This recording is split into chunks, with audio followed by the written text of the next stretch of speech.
नमस्कार दोस्तों, मैं ब्रजेश सर आपके अपने YouTube channel the Vijayan academy में आप लोगों का स्वागत है। हमने आपको एक वीडियो पीछे अपलोड कर चुके हैं।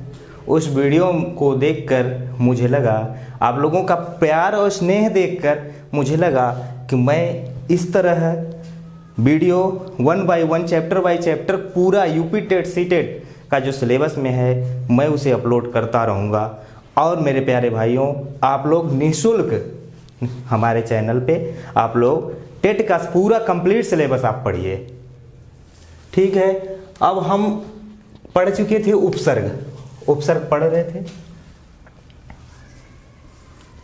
उपसर्ग में हम लोगों ने पढ़ा था कि वे शब्दांश जो शब्द के आगे जुड़कर शब्द के अर्थ में परिवर्तन कर दें उन्हें उपसर्ग कहते हैं। एक बार रिवीजन करते हैं। उपसर्ग की संख्या बताया था कितनी? 22। ये आप जानते हैं। उपसर्ग दो शब्द से मिलकर बना है। पहला होता है उप, दूसरा होता है सर्ग। उप का अर्थ होता है समीप, सर्ग का अर्थ होता है सृष्टि करना, अर्थात शब्द के पास में आकर या जुड़कर रचना कर देना क्या शब्द का, उन्हें उपसर्ग कहते हैं।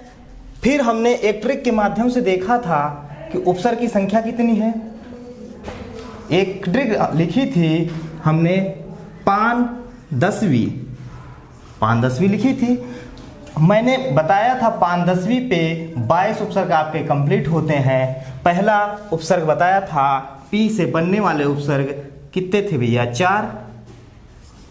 ए से बनने वाले उपसर्ग 7, डबल ए से बनने वाला उपसर्ग 1, एन से बनने वाला उपसर्ग 3, डी से बनने वाला उपसर्ग 2, यू से बनने वाला उपसर्ग 2, एस से बनने वाला उपसर्ग 2 और वी से बनने वाला उपसर्ग। तो हमने पिछली क्लास में पी से बनने वाले उपसर्ग और ए से बनने वाले उपसर्ग कंप्लीट कर लिए थे। अब हम देखते हैं डबल ए से बनने वाले उपसर्ग। डबल ए का मतलब होता है आ, दीर्घ से बनने वाले उपसर्ग। चलिए, दीर्घ से अकेला एक ही उपसर्ग बनता है। दीर्घ से अकेला एक ही उपसर्ग बनता है। चलिए लिखते हैं, पहले हम देखते हैं डबल ए से बनने वाले उपसर्ग। डबल ए जिसे हम लिखते हैं अपनी वर्णमाला में, तो इससे क्या बनाते हैं भैया? आ से बनने वाले उपसर्ग। आ से बनने वाले उपसर्ग। आ से अकेला उपसर्ग बनता है भैया, अकेला एक ही उपसर्ग बनता है क्या? आ। ठीक, क्या बनता है? आ से अकेला उपसर्ग बनता है आ। इधर लिखते हैं उपसर्ग, फिर अर्थ, फिर उसका उदाहरण।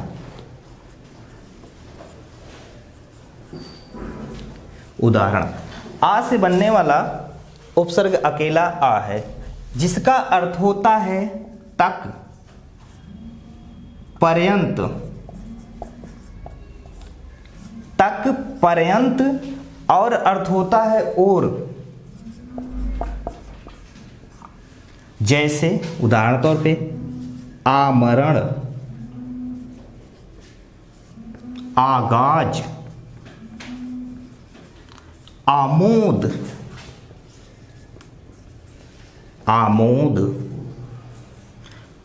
आगमन,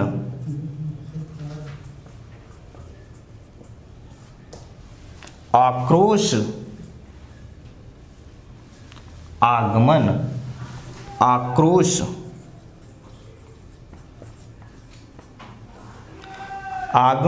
आक्रोश, आकंठ। ये सब किससे बनते हैं? ये सब आ से बनने वाले उपसर्ग हैं। इस तरह से आमुख, ये सभी किससे बनते हैं? आ से बनने वाले उपसर्ग हैं। आ से अकेला एक उपसर्ग बनता है, कौन सा? आ। आमरण, मरण के आगे आ, गाज के आगे आ, आमोद के आगे आ, आगमन, गमन के आगे आ लगा देते हैं, क्रोश के आगे आ लगा देते हैं, तो आगमन, आक्रोश, आकर्म, आकर्षण, आदान, आसक्त, ये सभी उपसर्ग आ से बनते हैं।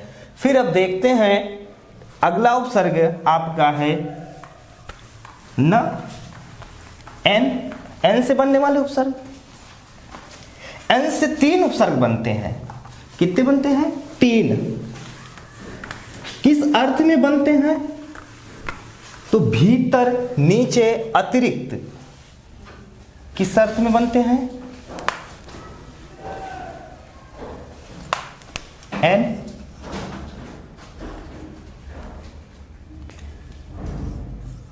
एन से बनने वाले उपसर्ग 3 उपसर्ग बनते हैं। पहला बनता है नी, पहला उपसर्ग बनता है नी। इस किस अर्थ में बनता है? भीतर,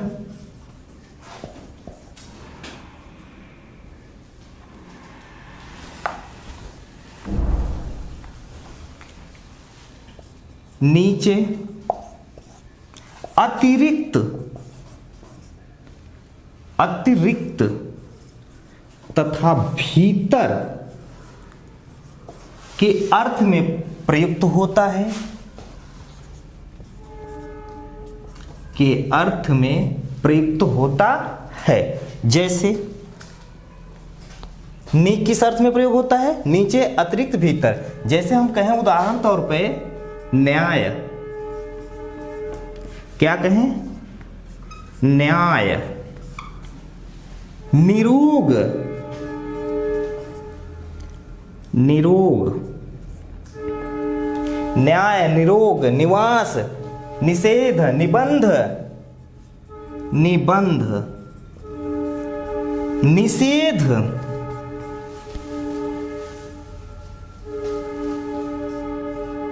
निषेध, न्याय, निरोग, निबंध, निषेध, निदेशक, ये सभी नि से बनने वाले उपसर्ग हैं। ठीक इसी तरह से निर है। एक क्वेश्चन मन में मेरे उठा, जैसे अगर कहा जाए, क्वेश्चन है निर्जल। क्वेश्चन क्या उठा है? निर्जल। निर्जल में उपसर्ग है, निर्जल में उपसर्ग है। अगर यहां क्वेश्चन पूछता है, ऑप्शन देता है, ए में नी उपसर्ग है, बी में निर उपसर्ग है और सी में निर उपसर्ग है और डी ऑप्शन देता है कोई नहीं, इनमें से कोई नहीं। तो क्या करेंगे? तो भैया विशेष तौर पे ध्यान देना है, यहां पर नी है तो नी धन निर्जल बनेगा नहीं, निर्जल निर्धन जल बनेगा, लेकिन यह निर नहीं बनेगा, बनेगा आपका ये उपसर्ग होगा। Option C is right. ठीक, आपका यहां पर निर हलंतिम होगा। निर और निस, दूर और दुस, ये 4 ऐसे वर्ड है, उपसर्ग हैं जो हलंतिम होंगे, हलंत में होंगे। ठीक है, तो चलते हैं नी का देखते हैं। नी से बनने वाले बनने वाले उपसर्ग हो गए। निर से देखते हैं। निर भी देखिए हलंत लगाना, बिना हलंत का उपसर्ग नहीं आएगा निर। ठीक, सेम दोनों इसके अर्थ में, किसके अर्थ में? नीचे, अतिरिक्त, अतिरिक्त तथा भीतर। भीतर, ये भी भीतर के अर्थ में प्रयोग होगा। नीचे, अतिरिक्त, भीतर के अर्थ में प्रयोग होगा। जैसे हम कहें निर्जल, क्या कहें? निर्जल, निर्भय, निर्भय, निर्देश,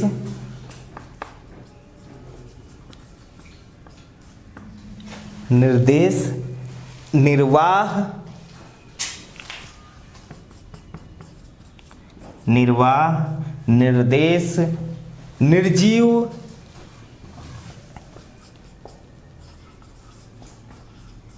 निर्जीव। इस तरह से आपका निराधार, निराकार, निराधार, निराधार, निराकार, निराकार, ये सभी आपके निर से बनने वाले उपसर्ग हैं। फिर अगला उपसर्ग न से बनने वाला है, दूसरा उपसर्ग, तीसरा उपसर्ग है आपका निस। ठीक, इसका प्रयोग भी नीचे अतिरिक्त, अतिरिक्त, नीचे अतिरिक्त तथा भीतर के अर्थ में प्रयोग किया जाता है। जैसे हम कहें निश्चय, निश्चय, निशेष, निस्तेज, निस्तेज, निशेष,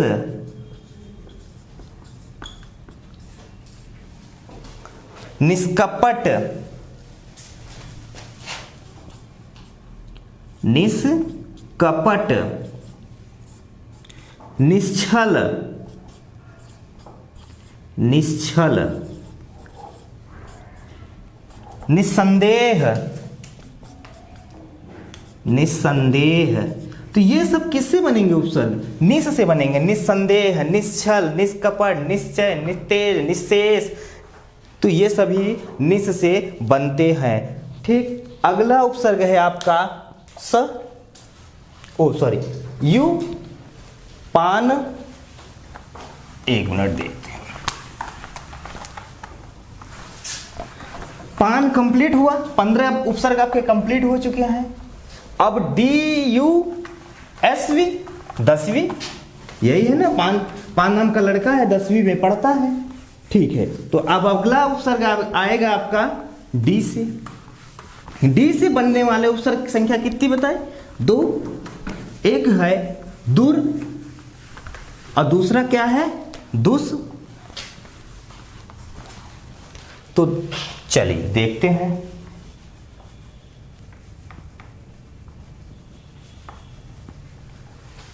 डी से बनने वाले उपसर्ग,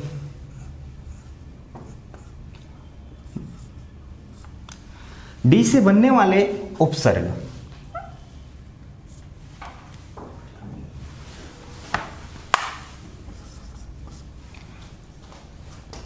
पहला है दुर, हलंतम आएगा, विशेष तौर पे ध्यान देना है। दूसरा है दुस, दुस।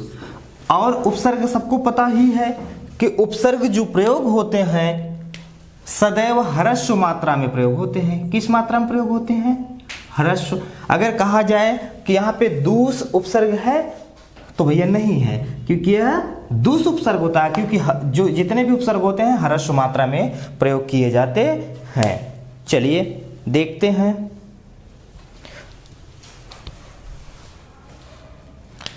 दुर का अर्थ होता है बुरा। क्या होता है अर्थ? बुरा या विपरीत, कठिन। ठीक, बुरा, विपरीत, कठिन। जैसे कहा जाए दुर्लभ, दुर्लभ, दुर्गम,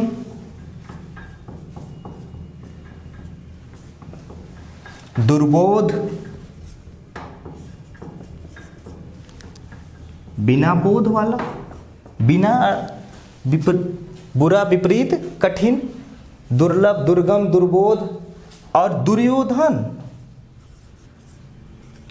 दुर्योधन।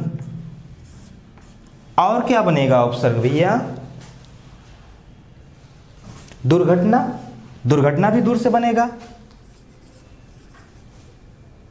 दुर्घटना। दुर्बल, दुर्बल भी दूर से बनेगा।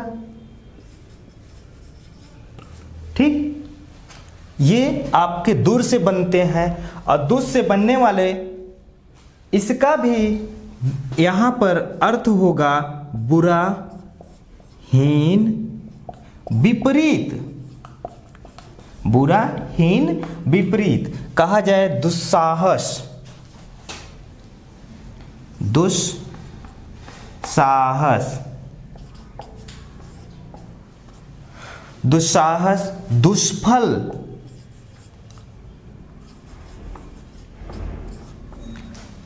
दुष्कर्म, दुस्संदेह, दुष्फल, दुष्कर्म, दुस्संदेह,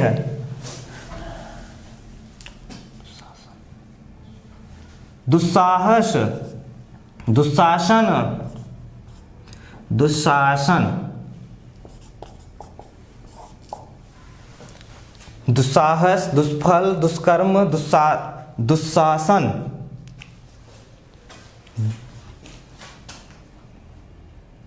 और क्या बनेंगे दुष्ट से उपसर्ग?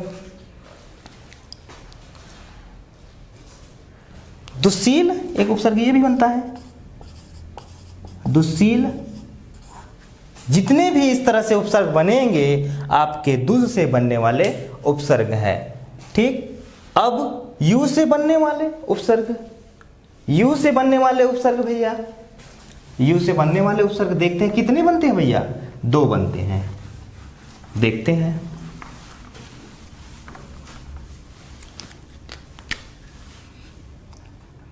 यू से बनने वाले उपसर्ग,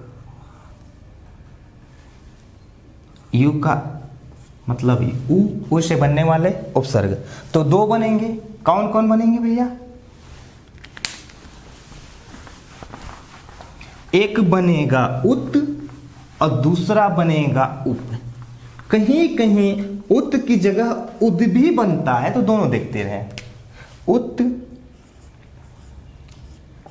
और उद, कहीं कहीं उत बनता है, कहीं कहीं उद बनता है, दोनों देता है। और दूसरा बनता है उप।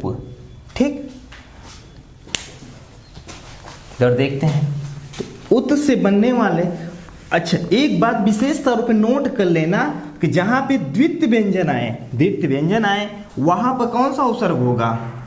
तो वहां पर सदैव कौन सा उपसर्ग होगा? उत, उत उपसर्ग होगा। इसका अर्थ होता है तक, समेत, तक, तक समेत और, तक समेत और, यह 3 अर्थों में प्रयोग किया जाता है। जैसे देखते हैं, उद्भव, अगर द से देखें तो उद्भव, उद्गम, उद्गम, और त से देखें तो उल्लेख। ये थोड़ा इंपॉर्टेंट है। उल्लेख हो गया, उल्लास हो गया, उल्लास। ठीक, उल्लेख, उल्लास। और उद्योग, उद से देखो, उद भी उद से बनेगा, उद्योग, उद्योग। उज्ज्वल, देखिए उज्ज्वल, वर्तनी भी देख लीजिएगा उज्ज्वल का। ठीक है, उज्ज्वल यही द्वित्व व्यंजन है। उज्ज्वल, उल्लंघन,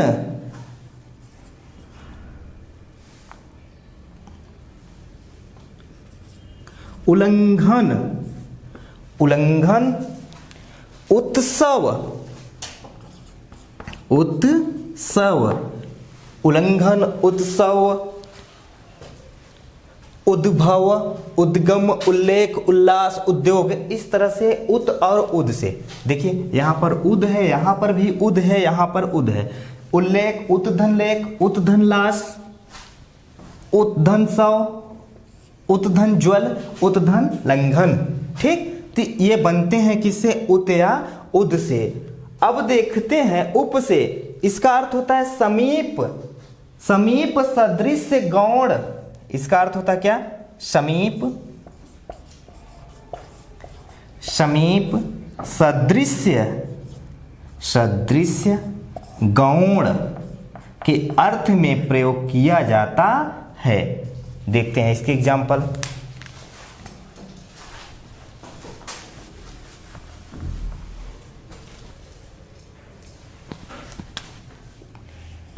उपनिवेश, उपनिवेश, उपकार, उपहास, सब में है उपहास, उपनिषद, उपनिषद है, उपनिषद, उपमंत्री, भैया मंत्री, उपमंत्री। और क्या बनेंगे? उपमंत्री, कुछ और बनेंगे, उपहार, उपनाम भी है, उपनाम भी है, उपनाम हो गया कि नहीं? उपनाम है, सबका उपनाम होता है। जैसे आप सबका उपनाम है, किसी का टीना मीना है ना, तो ये होते हैं उप से बनने वाले उपसर्ग। आपका अंतिम उपसर्ग बनता है कौन सा? अभी एक, अच्छा अभी यस रह गया, सा से बनने वाले उपसर्ग देखते हैं। यस से बनने वाले, यस अर्थात सा से बनने वाले उपसर्ग, सा से बनने वाले उपसर्ग दो हैं, देखते हैं कौन कौन है। पहला है स से, यस, स से बनने वाले उपसर्ग, उपसर्ग है क्या? सु। दूसरा है सम, पहला सु है, दूसरा है सम। सम, सु का किस अर्थ में प्रयोग किया जाता है? सु अच्छा या सरल कहा जाता है, सुडौल, अच्छा, अच्छा या सरल, इन दोनों अर्थों में प्रयोग किया जाता है। जैसे कहा जाए स्वागत, उदाहरण में लिखें स्वागत, क्या? स्वागत, स्वागत। स्वल्प, सुगंध, स्वल्प, सुगंध, स्वागत, स्वल्प, सुगंध। सुविधा, सुलेख, सुमन, सुगंध, सुविधा, सुविधा, सुलेख, सुलेख, सुमन, सुमन। तो ये सब बनते हैं। और एक और बनेगा सुगम, सुगम, ये सब बनते हैं सु से उपसर्ग। और सम पूर्ण, इस किस अर्थ में होता है? पूर्ण रूप से शुद्ध, इसे पूर्ण रूप से शुद्ध, पूर्ण रूप से शुद्ध के अर्थ में प्रयोग किया जाता है। जैसे संविधान, क्या? संविधान, संविधान। संवाद, संवाद, ठीक। समर्पण, संयोग, समर्पण, संयोग, संयोग। संवाद, संसार। तो ये किससे बनते हैं भैया? ये सभी जितने बन रहे हैं इस तरह से उपसर्ग बनते हैं सम से। सम से बनते हैं संविधान, संवाद, समर्पण, संयोग और संसार, ठीक। ये हो गए आपके सु सम दो उपसर्ग। अब अंतिम उपसर्ग है वी। तो वी से यहां देख लेते हैं नीचे, बी से बनने वाले उपसर्ग। वी अर्थात वी, बी से बनने वाले उपसर्ग, बी से बनने वाले उपसर्ग तो कितने बनते हैं भैया? एक। कौन सा बनता है? वी से बनने वाला उपसर्ग अकेला वी बनता है, ठीक, अकेला वी बनता है, जिसका अर्थ होता है विशेष। अर्थ क्या होता है? विशेष, जिसका अर्थ होता है विशेष, भिन्न। दो अर्थों में प्रयोग किया जाता है। उदाहरण देखते हैं। जैसे व्यवहार कहा जाए, व्यवहार, व्यवहार। व्याकरण, व्याकरण। वियोग, वियोग। व्यास, व्यास। विज्ञान, व्यास विज्ञान, विज्ञान, वियोग, व्यास, विज्ञान, व्यवहार, व्यायाम, विदेश, विदेश, विज्ञान, व्यायाम, ये सभी बनते हैं, ये सभी किससे बनते हैं? वी से बनने वाले। तो भैया आज उपसर्ग टॉपिक आपका पूरा कंप्लीट होता है भैया। तो फिर देखते हैं कि 2-4 क्वेश्चन भी कर लेते हैं। ये उपसर्ग कंप्लीट होता है। उपसर्ग के थोड़े से एग्जाम्पल देखते हैं कि कौन कौन से क्वेश्चन पूछे हैं। आपके टेट में कई बार पूछ चुका है, टेट में पूछ चुका है क्वेश्चन, टेट में पूछा है क्वेश्चन की, एक मिनट अभी देखते हैं, क्वेश्चन लिखते हैं, इसके बाद सॉल्व कराते हैं।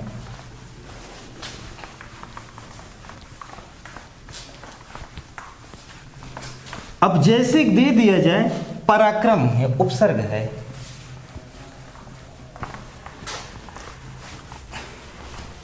चलिए आपके क्वेश्चन पूछता है एक के प्रत्याशा, प्रत्याशा में उपसर्ग है, प्रत्याशा में भैया उपसर्ग है। तो इसमें देखते हैं कौन सा उपसर्ग है। ऑप्शन ए प्र, ऑप्शन बी प्रति, ऑप्शन सी में दिया है परा और ऑप्शन डी में दिया है परी।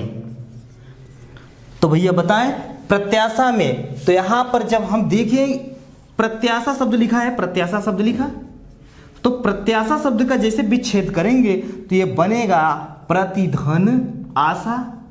भैया विच्छेद करिए प्रतिधन आशा, तो यहां पर उपसर्ग क्या है? प्रत्याशा, तो प्रति उपसर्ग हमारा हो जाएगा। फिर अगला क्वेश्चन देखते हैं। अगला क्वेश्चन, व्यवहार में कितने उपसर्ग हैं? अगला क्वेश्चन,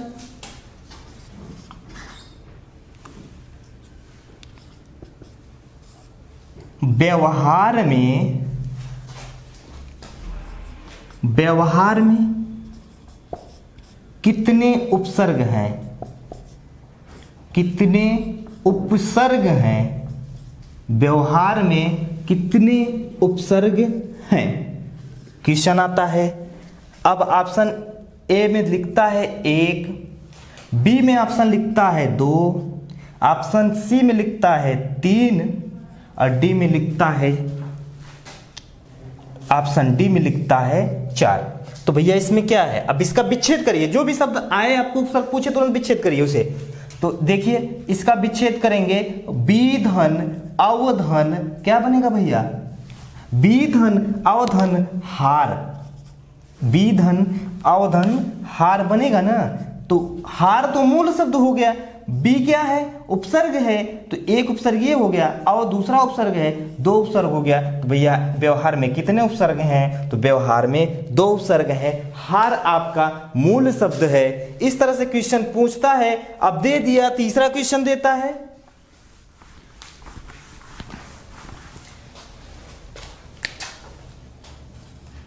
प्रश्न 3 दिया, पराक्रम में उस उपसर्ग है, पराक्रम, पराक्रम में उपसर्ग है। ये आपके पेपर में पूछ चुका है, पराक्रम में उपसर्ग है।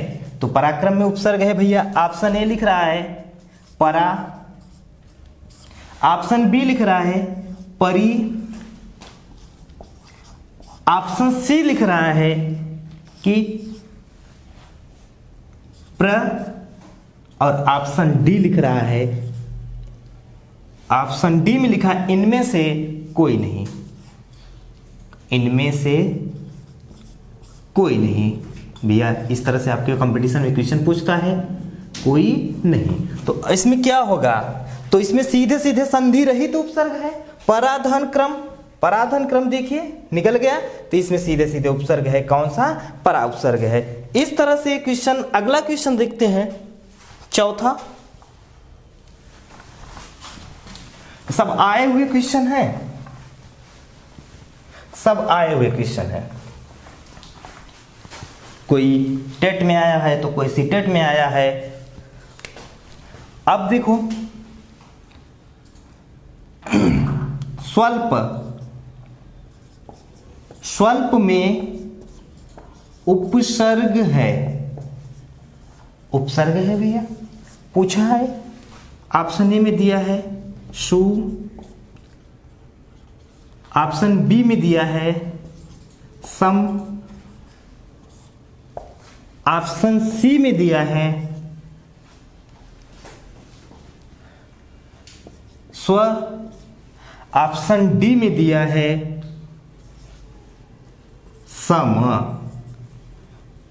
तो क्या होगा, स्वल्प में कौन सा उपसर्ग है,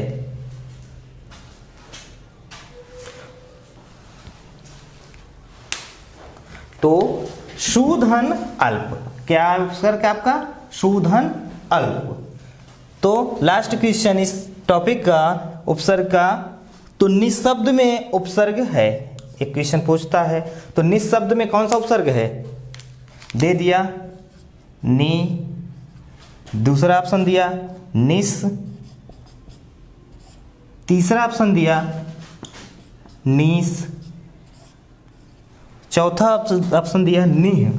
तो इसमें आपका क्या होगा भैया, तो आप जब इसका विच्छेद करेंगे तो इसका विच्छेद होगा निस, और हलंत जरूर लगेगा। आप व्यंजन संधि पढ़ेंगे, अस्तो चुह शुद्ध संधि, तब वहां आपको अच्छे समझ में आएगा। तो निषधन शब्द बराबर निशब्द।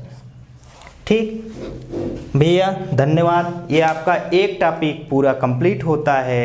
थैंक यू भैया।